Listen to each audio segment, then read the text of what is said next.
Hello and welcome to the Passion Driven Pioneers interview series. I'm your host, John Channon, and today I'm joined by Brittany Anderson, who is the president of Sweet Financial Partners. Brittany, thank you so much for joining us today.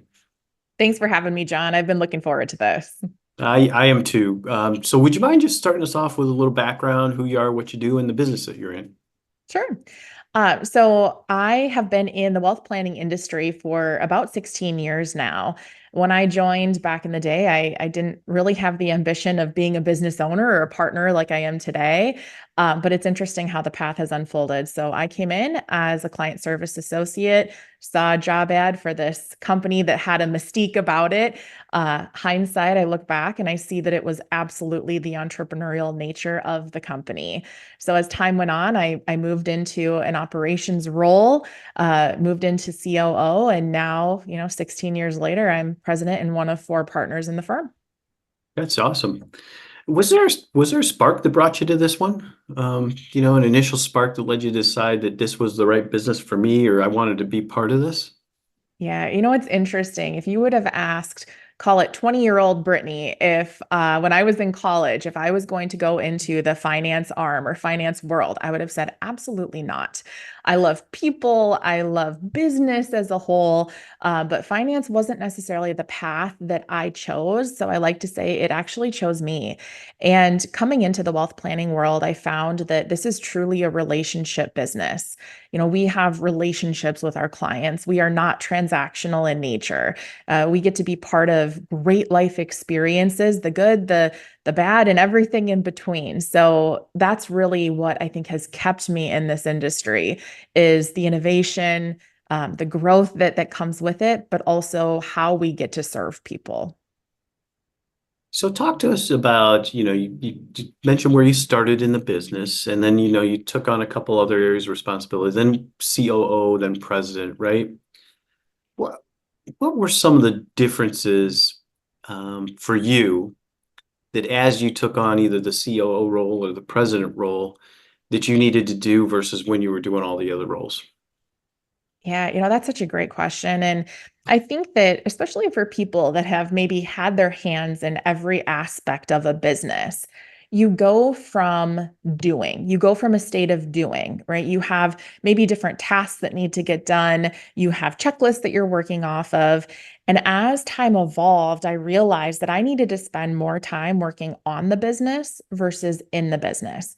And for somebody that's a high achiever or that is used to doing, that can be a really, really tough shift because you go from kind of being in the weeds to really forcing yourself to step out of that, which I think in turn helps grow the business and helps you stay on top of what that future vision looks like and really helps you kind of lean out and get creative in how you grow, how you support the team, and how you in turn support the clients that you're, lucky enough to serve. Coming up and continuing to grow in the role, what were some of the most important skills that you felt you either brought to the table, and then what were some of the ones maybe you needed to develop as you continue to expand your role? Yeah, I would say that, one of the things that has served me well in my growth path is emotional intelligence. I think that, especially in the wealth planning world, you have a lot of really, really smart people and people that are great at what they do. But I think being able to read people, read situations, kind of see in between the lines is something that really helped me kind of, I guess, call it a catalyst in my growth. As far as skills that I needed to develop, I think one thing I've spent the last several years on, especially, is learning how to take what's working in industries that are not ours, so industries that maybe aren't related, and being able to apply some of those growth strategies to our industry and into our business directly. That's something that I don't know was a skill set when I first came on board with Sweet Financial Partners years and years ago, but that's absolutely something that I have been focused on and really use that to sharpen my skill sets and be an even better leader. Before the show, we were chatting a little bit about, this isn't your only business. You've got a couple other businesses that you own as well. Would you comment on work-life balance as a business owner? And then are there any rituals or habits that you use to kind of maintain that balance or keep yourself focused in the right areas at the right time? Yeah, it's interesting you bring this up because I actually just did a talk on this exact topic Perfect. yeah, it's a little bit ironic. So I was just at Genius Network, which is an amazing high-level mastermind for entrepreneurs, and did a talk on this principle. So a couple things here. Number one is I don't actually believe in the notion of work-life balance. I look at life as a teeter-totter. And, if you remember being a kid, what was really fun with the teeter-totter was when you're flying back and forth, right? You're trying to get your friend to bounce off and doing all the things that probably was not safe, but it was really fun. That's the life of an entrepreneur. There's things, risk, chances you have to take. And there was this period of time where you'd try to like even out the weight. So you'd maybe have a couple friends on your side, a couple friends on the other side, and that teeter-totter would be completely stagnant.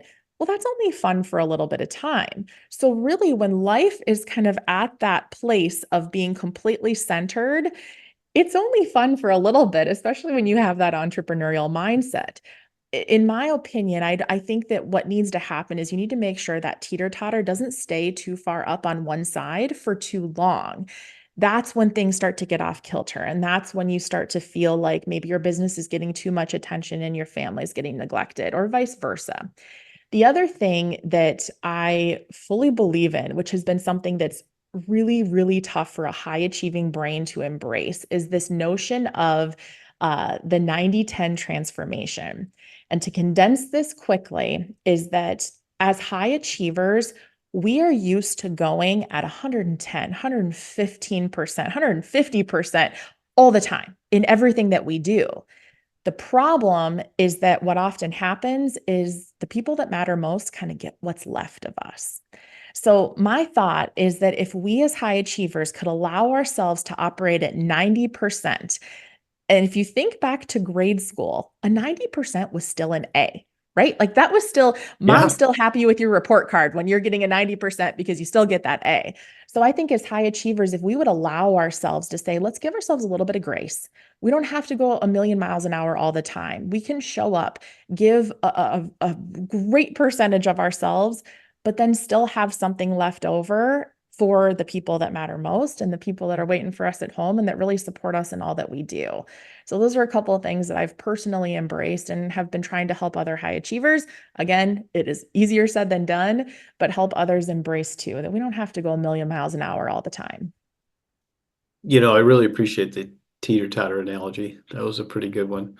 Although I did always have a friend that was always trying to jump off on the other end. So you always had to be ready to put your feet down and stop Hey everything. man, that's the life of entrepreneurship and business owners. You got to be ready. That's right. Oh man, that was so much fun. So I'm going to change the subject a little bit. And in the world of financial wealth management, right? What are some of the things that you guys do to stay innovative, open to change, adaptable, right? Kind of stay out on that leading edge. Yeah, this is something that's really important. And my belief is really any business, it doesn't have to be just wealth management. It kind of goes back to what I said before. I think we need to have eyes, ears, and antennas up to really pay attention to what's working outside of us. I've learned more from, all different walks of life of business, be it, the real estate world or even the medical world or, anything you can think of, service-based businesses where we can bring principles in and apply it to help us innovate and kind of stay ahead of the game. The other thing too is this is actually something we're going through as we speak is we're always looking for ways to enhance and deepen the services for clients. So I think, anybody who's really looking to innovate and, create true impact for who you serve, always keeping the client in mind. We are in the process of kind of partnering with another entity, and I won't give away all the farm because this is kind of we're in the weeds of it. But when we're looking at partnerships and we're looking at ways to enhance, we're always looking for people that are innovative, that can enhance the services, that can actually take the load off of our team so our team can focus strictly on relationships and not get so caught up in the back end, whether it be paperwork processing, technology, troubleshooting, or whatever. We want people that are experts in that to take care of it so that we're freed up to really, really serve at the highest level possible. So did, we started to talk a little bit about it, but would you offer us maybe a glimpse into the future plans and goals that you have for your business? And obviously nothing confidential, right? Just Yeah. where do you guys see yourselves out 5 years from now? What's success look like? Yeah, success for us is it really goes back to just continuing to enhance the services that we offer. I think that our industry, wealth services in general, there's a huge opportunity right now. I don't believe, and this is just my own personal belief, but I don't believe that how we operate and how we serve today is going to be enough in the future. I think that consumers are getting really savvy, they're getting really smart. And I think that for us in the wealth, kind of the wealth management world, we need to be a catalyst for connection. So we're so used to managing wealth and managing all that comes with that. So it could be like the family office dynamic where you're tying together, the CPAs, the attorneys, the wealth advisors, kind of that whole picture. I think that we're going to see a shift where, we can help connect people to better alternatives to health and longevity, where we help be a catalyst for experiences for people. What do you save this money, you have your lifetime of work. Now, how do you make it really meaningful? I think helping people lean into their purpose and not just the warm, fuzzy woo-woo stuff, but really lean into like, why are you on this earth? Like, what does your next chapter look like? And helping people to navigate that. So, when I look at our industry as a whole and what our future looks like 5 years down the road, I see us bringing more and more resources to our clients that maybe isn't just investment management, maybe isn't just wealth management. It's really becoming a resource and, a place where people can get trusted access to other brilliant people out there that are great at what they do. Good. So I'm going to ask you my little magic wand question. This is if you could wave a magic wand, right, and change one thing about your business, what would that be? Oh, that is an interesting question. If I could wave a magic wand, I would have it so that technology was flawless. I think there's so much efficiency to be had. And maybe that's a very literal answer, but there's so much time and energy spent, and from people that are great at it, uh, trying to define what true integration means when it comes to softwares, trying to make sure that things are operating as efficient as possible. I think that if that one thing could be solved for so that technologies were just completely flawless, they all talk to each other, it would solve a waterfall of other things in business and just open up so much time, space, and energy to be able to focus on, maybe generating more business, serving even more people, being even more helpful to people. So there's my magic wand. I like that one. That's a good one. I've never heard that one before, so that's really pretty good. Okay, good. So, knowing that this show is really designed for, people that are in their first few years of business or maybe even thinking about starting up a business, do you have any final thoughts or words of advice you'd like to share with our audience today? Mm. Yeah, I think if you're starting your business or in your first few years, I guess my biggest piece of advice is to keep going. It's hard. And I don't know how else to say that. I'm not going to sugarcoat it, but the world of business ownership and entrepreneurship and all those things, it can be a really lonely road.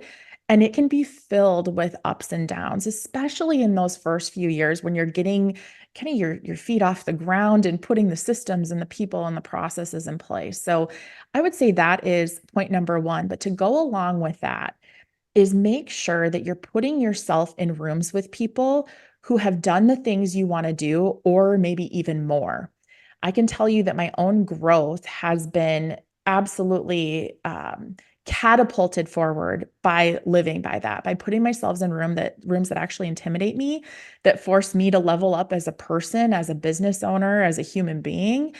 It can be intimidating and scary, but those people that are out there moving and shaking and accomplishing huge things that seem beyond anything that's possible, they're willing to help.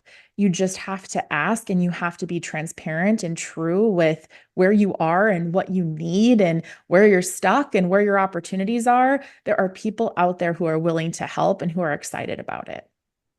It's interesting that you bring that up because when I first started this business, a mentor of mine said, you know what, if you walk into a room and you're the smartest person in the room, you should probably go find another room. because you Amen. want to be challenged, right? You want to be around people who have those ideas, right? Or you can bounce things off of and share their experiences. So I think that's nice advice here. So appreciate your sharing that. Awesome. It's my pleasure. Well, listen, thank you so much for your time today, Brittany. It has been fun and I've enjoyed every minute of it. Well, it was great meeting you, learning more about your entrepreneurial journey. I appreciate everything you've shared with the audience. And to everyone watching, I look forward to seeing you in our next episode.